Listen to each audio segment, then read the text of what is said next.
budaya. Perkenalkan, nama saya Iwan Gunawan.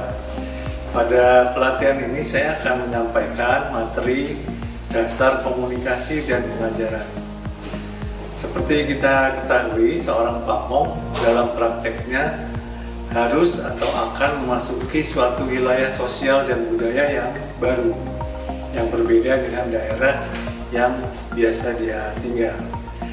Kita harus berinteraksi, harus berkomunikasi dengan masyarakat tersebut, dan dalam menjalankan tugasnya itu kita perlu sedikit banyaknya memahami bagaimana kita berkomunikasi, baik komunikasi dalam arti secara teoritis atau secara praktek.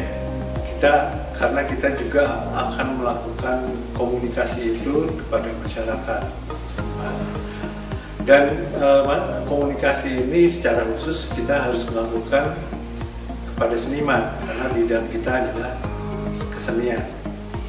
Pamong kesenian ini akan memfasilitasi kebutuhan masyarakat kesenian agar bisa di daerah itu terwujud kegiatan kesenian yang baik, yang konstruktif. Pamong akan berkomunikasi dan berdiskusi bersama masyarakat tentang permasalahan dalam upaya pengembangan kesenian di daerah tersebut. Jadi kalau bisa dideskripsikan secara singkat tentang pelatihan ini adalah pelatihan ini dibuat dengan tujuan agar peserta memiliki pengetahuan untuk berkomunikasi dengan masyarakat secara teoritis maupun praktek. Materi yang akan disampaikan bisa dibagi menjadi empat bab atau 4 modul. Yang pertama adalah pengantar ilmu komunikasi. Di dalamnya kita akan mempelajari teori proses komunikasi. Di situ ada pengirim pesan, ada pesannya itu sendiri, ada media yang akan menyampaikan pesan itu, ada penerima pesan. Dan yang penting kita pelajari juga adalah dalam proses itu akan ada noise atau gangguan, sehingga proses komunikasinya menjadi tidak lancar. Jadi kita perlu ketahui masalah itu juga. Yang kedua adalah masalah komunikasi dalam praktek. Jadi teori-teori yang kita dapatkan sebelumnya kita coba terapkan dalam sebuah praktek berkomunikasi. Kita ketahui kita akan berkomunikasi antar pribadi, artinya dari orang ke orang. Jadi di situ kita perlu juga melihat bagaimana sebenarnya proses komunikasi antar pribadi itu terjadi. Kemudian kita pahami juga bahwa pribadi-pribadi itu mempunyai latar belakang sosial dan budaya yang berbeda, sehingga kita perlu ketahui teori dan praktek bagaimana komunikasi antar budaya itu terjadi. Dan di dalamnya juga kita juga akan coba mempelajari bagaimana kalau kita melihat ada gestur tubuh tertentu. Jadi komunikasi pun bisa dibaca dengan gestur tubuh. Kemudian berikutnya adalah teknik presentasi. Kegiatan pamong kesenian dalam hal ini ketika kita harus berinteraksi dengan masyarakat yang agak luas, agak besar, maka kita juga perlu memahami bagaimana kita melakukan presentasi.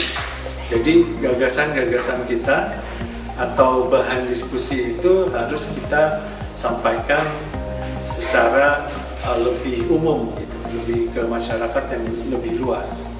Jadi kita mempelajari di situ teknik presentasi. Ketika kita harus menjalankan program, ada gagasan yang mau kita sampaikan, kita lakukan dengan teknik presentasi secara oral maupun tertulis. Yang tertulis dengan presentasi PowerPoint misalnya, atau teknik lain.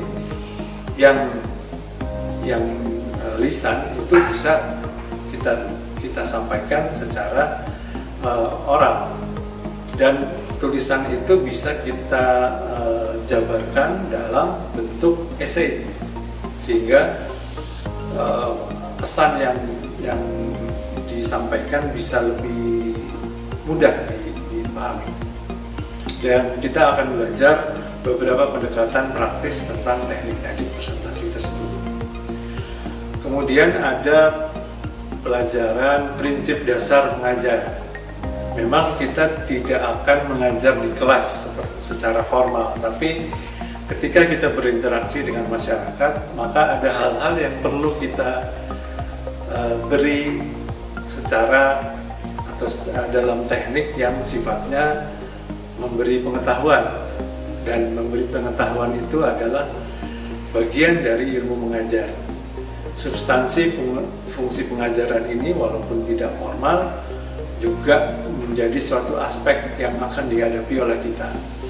Karakter khusus dari kerja mengajar ini adalah bahwa kita akan berhadapan dengan orang dewasa. Jadi permasalahan dan pendekatannya pun lebih khusus dibanding kita mengajar remaja atau anak-anak.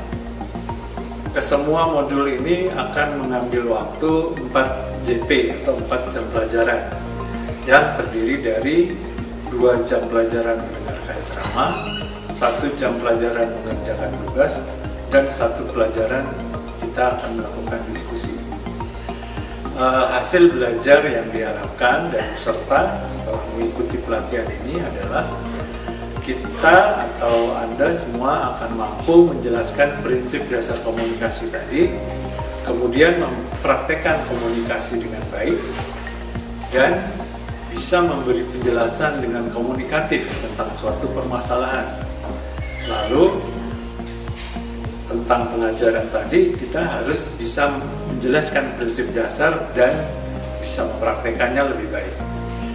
Secara garis besar, materi pokok dalam pelatihan ini adalah 1. Pengantar ilmu komunikasi, yang di dalamnya ada pemahaman tentang proses komunikasi dan komunikasi antar pribadi.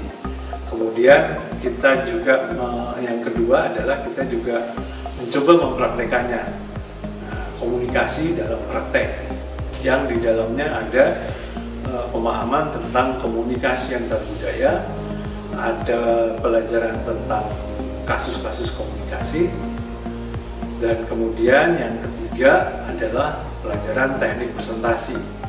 Di dalamnya ada teknik menulis esai dan ada teknik menyampaikan gagasan secara verbal atau oral. Yang terakhir, prinsip dasar mengajar. Di sini kita tekankan dengan materi pendidikan bagi orang dewasa, dan yang kedua alat bantu dalam mengajar. Secara umum pendekatan yang akan dilakukan dalam pembelajaran ini adalah melalui ceramah, melalui tanya jawab, ada prakteknya, dan studi kasus. Jadi demikian dasar komunikasi dan pengajaran yang akan disampaikan, itu prinsipnya secara teoritis maupun praktis. Semoga kita terbantu dengan apa yang kita pelajari dalam hal komunikasi dan pengajaran ini, agar kita bisa memahami lebih baik bagaimana kita berkomunikasi dengan masyarakat dan bagaimana kita bisa menyampaikan suatu gagasan ke masyarakat. Semoga dapat membantu tugas kita sebagai pamong budaya kesenian. Terima kasih.